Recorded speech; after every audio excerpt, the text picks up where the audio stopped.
Well, the Christmas gift for the Tracer arrived today. I've got a set of Denali DR1 lights, and I got the high, low, and off switch, and engine guard or frame mounts. So what I'm going to do today is just test to see that I've got all the parts that will enable me to have a successful installation when I open this on Christmas Day.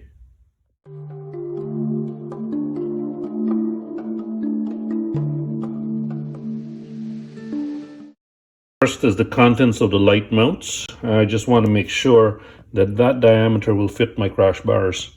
So it comes with some screws, and the two mounts come with no rubber liners or anything like that inside. So you've got to put some of your own tape, and I put some amalgamating tape or something like that inside there. But the good thing about these mounts is that you can just install this part and unscrew this part here if you don't need the extension. It's just a screw connection here. I put some painter's tape on the bar, and I just test fitted it, and you can see that there's a bit of a gap here and there's a bit of a gap here, so at least it'll fit. I'll end up putting some black tape there before I install this on the bar. Just opening the switch box to verify what's inside the switch, and in this case here we can see that there's no perch in there, so I've got to find a spot to install this switch. The switch only comes with some double-sided sticky tape, and at the back here you can see there's a couple of holes for screws. I took one of the lights out and it's huge. Let me take it out of the package in a second, but the kit comes with all the wiring that you need. It also comes with its own switch. Now this switch is only an on-off switch. It's not a dimmable switch, so that's why I had to buy the other switch. But the point is, it comes with a switch, and it also comes with this thing here. It's a bracket to mount the switch on a handlebar.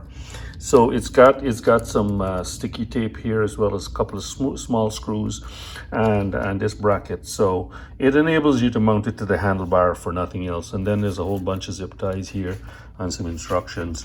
I forgot to mention that the DR1 kit comes with these two additional lenses. And what they do is give you a wide beam. So what you can do is install one of these with this is the spot that is installed by default. It comes with 4 lenses, 2 wide and 2 spot. And so you can put one of the lights being wide in one spot for a hybrid spread. And I believe that the hybrid spread is rated for about over 900 feet down the road. So to me, that's good enough. Still can't get my head around the size of these things and the heft. My God.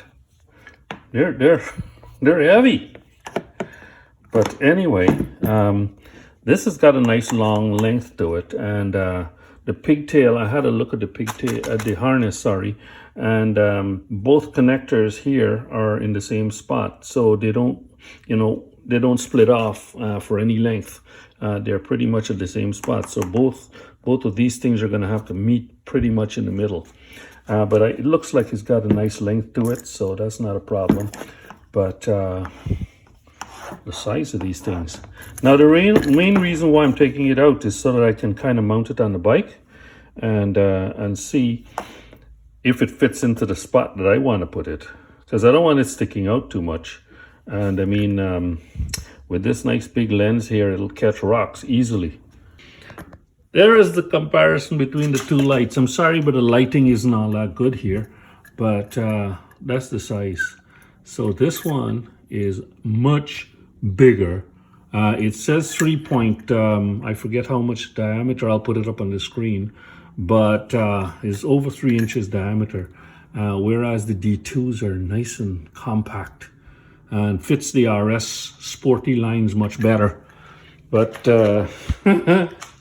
I do like the performance of this, the rated performance of this compared to the D2, though. It is far more powerful. So that's why I said if I had one or the other, one of each, then I can compare as to which ones I like better. That's why I went for this one as opposed to another set of D2s. But they're about the same price. Funnily enough, the D2 is A little bit more expensive actually than this. Most likely this will be how it has to be fitted. Looks like it's got the right clearance and everything. Just made it there. Pretty good. Looking at it from above, what I don't want is for it to stick out too far. Now, if this bike falls over, it's probably gonna break. So it's not inboard of the crash bars. Every now and again, a bike tips over, so you've got to be careful. Each one of those is like almost 200 bucks. So this is how it looks from the front. Of course, the other side, I didn't test fit the other side, but this is kind of how it looks. So it's far enough away from the indicator to not, because this one is not like a BMW. Because of the kind of smart system, the BMW can, it switches off the driving lights when the indicator is on. But this one doesn't have that sophistication. So they're on all the time. And so when the blinkers are blinking, you know, it'll be competing with that thing there. But I propose to drive it at 50% during the day anyway for conspicuity, as well as in the night, unless I need the extra high beam. But I like how it looks there in that location. That's pretty good. It's kind of low. Driving lights are really supposed to be high and fog lights low. But you got to mount it wherever you can find a spot. And I don't want to put it too much higher up the crash bar because, again, it's going to compete and overpower the blinkers. Some people put it on the forks, but I can't do that with those big lights. And there is no place up here to put it on the Tracer, so you do need to put it on the crash bars.